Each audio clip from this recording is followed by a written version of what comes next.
Hola, clase de español 2. Vocabulario y gramática for section 8.2, 8.2. We have just a couple slides to look at this week and a little bit of vocabulary as well. And let's go ahead and get right into it. So, first one, esperaba is I expected or I had hoped to. Pensaba, I was thinking about. Could also mean he or she was thinking about. Quería, pero no pude. I wanted to, but I couldn't. Tenía que, I had to, or he or she had to. You might notice that all of these are sentence fragments, right? They just have a conjugation of something and they set up what would be the rest of the sentence afterwards, okay? So a few others here. Sorry about that, a little glitchy there. Let's try that again. Acompañar a is to accompany. Hacer un mandado is to run an errand. Llevar el carro a la gasolinera, to take the car to the gas station. Llevar el carro al taller is to take the car to the shop.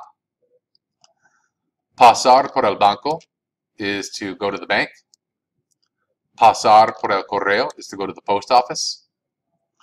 Pasar por la farmacia, to go to the pharmacy. Y poner la gasolina al carro, to put gas in the car. So a lot of these are synonymous, right? So like llevar el carro a la gasolinera or poner la gasolina al carro, both similar style phrases, just using different verbs and using them in different ways, okay? Próxima cosa, just a few grammar items here real quick. Let's get this all set up for you. Okay, first item.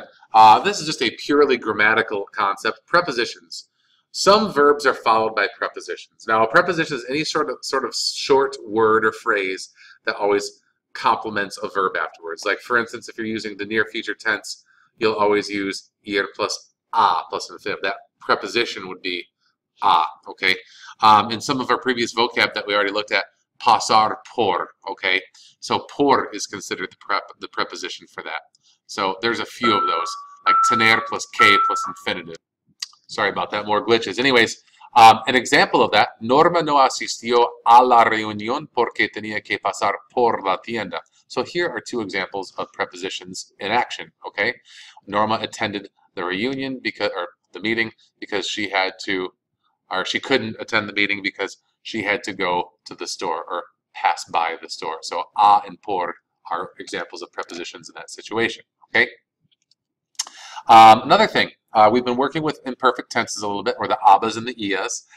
If you want to talk about things that were happening at the same time in the past, then you would use the word mientras in your imperfect tense. An example, I'll move myself up a little bit here so you can see that. There we go. Nosotros jugábamos a las cartas mientras Rogelio visitaba el zoológico. Okay, so we were playing cards while Rogelio was visiting the zoo. Okay, so now you're talking about two things. You're setting the scene. You're saying something that was in process of happening, not an event, but two things that were a process that were happening simultaneously. I use the word mientras as my connecting word for that. Okay, so we're going to see several examples of using that this week, and we're going to practice that a lot too. And hopefully that's pretty clear and straightforward for you. So you may be wondering, how does that translate to my extra credit, right?